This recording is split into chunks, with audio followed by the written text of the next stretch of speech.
వచ్చేస్తానంటే జనం కూడా ఏమన్నారు కదా నాతోనే ఉండాలంటారా. చాలా అంశాల్లో ఇంకా ప్రత్యామ్నాయం వైసీపీ ఉంది ప్రస్తుతం ఆంధ్రప్రదేశ్లో, వేరే పార్టీ లేదు కాబట్టి కొంత పాజిటివ్ ఫీడ్బ్యాక్ వస్తుంది అనుకున్న టైంలో ఇలాంటి రాంగ్ స్టెప్స్ ఖచ్చితంగా ఇబ్బంది పెడతాయా అంటే ఆ ప్రాంతం వరకే? ఖచ్చితంగా. అంటే టోటల్ సమాజం మీద ఒక ఇంపాక్ట్ ఉంటుంది నువ్వు చేసే పనులు. ఖచ్చితంగా ఇలాంటి ప్రతి అంశంలో కూడా వీళ్ళు జెన్యూన్ అంశమే తీసుకుంటుందిరా ప్రతిపక్షం అనే ఫీలింగ్ రావాలి.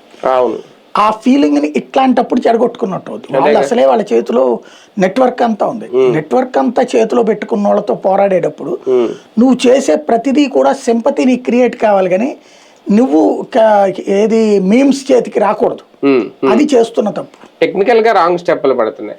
ఇదే టైంలో భోగాపురం ఎయిర్పోర్ట్ క్రెడిట్ గురించి ఇద్దరు పాకులాడుతున్నారా, బాబు గారు కానీ ఇది కానీ? అంటే నేను ఒక విషయం చెప్తానండి, ఏ అంశంలోనైనా ఇది మాత్రం రాజకీయంగా ఇద్దరు కూడా నేర్చుకోవాలి. ఇద్దరే కాదు, రాష్ట్రాల్లో 2 రాష్ట్రాల్లో ఉన్నోళ్ళు కూడా అతిపోతున్నారేమో అనిపిస్తుంది. ఇప్పుడు government is a regular process, ఎవరు స్పీడు ఎవరు స్లో అన్నటువంటిది నడుస్తుంటుంది.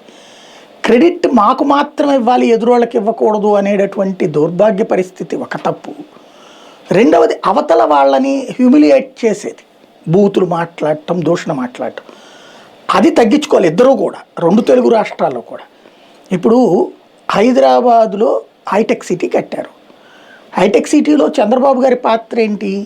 ఆ బిల్డింగుల వరకు ఎనఫ్, అంతే.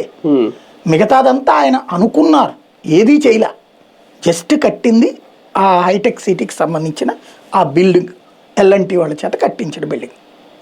మిగతా హైటెక్ సిటీ అంతా ఆ తర్వాత ఫార్మా, దాని పేరు ఏమంటారు, ఫైనల్